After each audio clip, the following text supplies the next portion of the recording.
Elly De La Cruz batted 7th last night.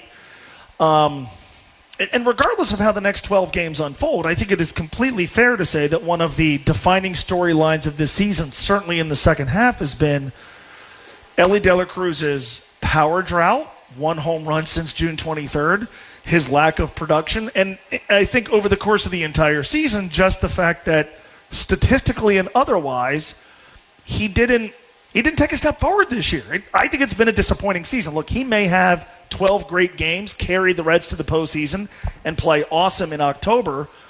This is something we have talked about a little bit here. I think Elly's season and how underwhelming it has been one of the bigger storylines to the entire year. We talked about like the Bengals telling Joe Burrow no, telling him no, and hey, we're not going to give you T. Higgins, and instead we're going to invest that money in the offensive line.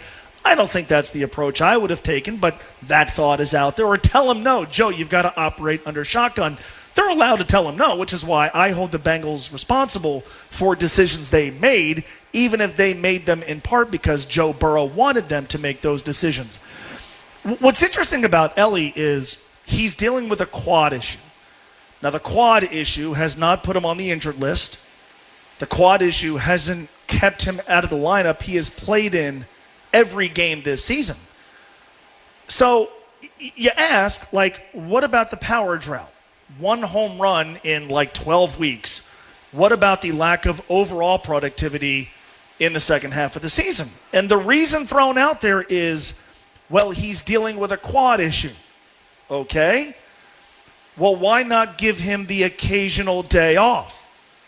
Well, you can't. Okay. Well, then you're going to get a limited Elly De La Cruz. Number one, you're allowed to tell the guy no. Number two, wouldn't it be better off to have a slightly healthier Elly De La Cruz, not as often in the lineup as a slightly more physically compromised Elly De La Cruz? This thing with, well, you just chalk it up to the quad injury. Okay, looking back, which unfortunately that's what we're doing, would it have made sense to put him on the injured list for a couple of weeks?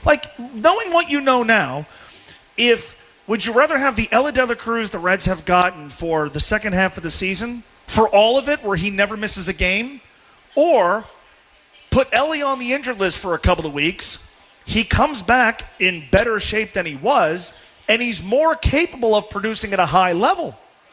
This whole, it's just the quad issue.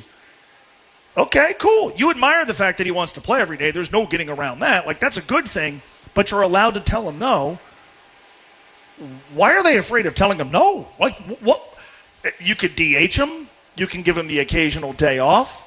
Or if the quad issue is such a problem that it has made him a below-average player, then what's the use in having him go out there every single day when he's not as effective and when you're maybe running the risk of making the injury even worse? I don't know, man. It feels like they're totally afraid of telling him no, and that has come at the expense of his production, and his lack of production has certainly not helped the team.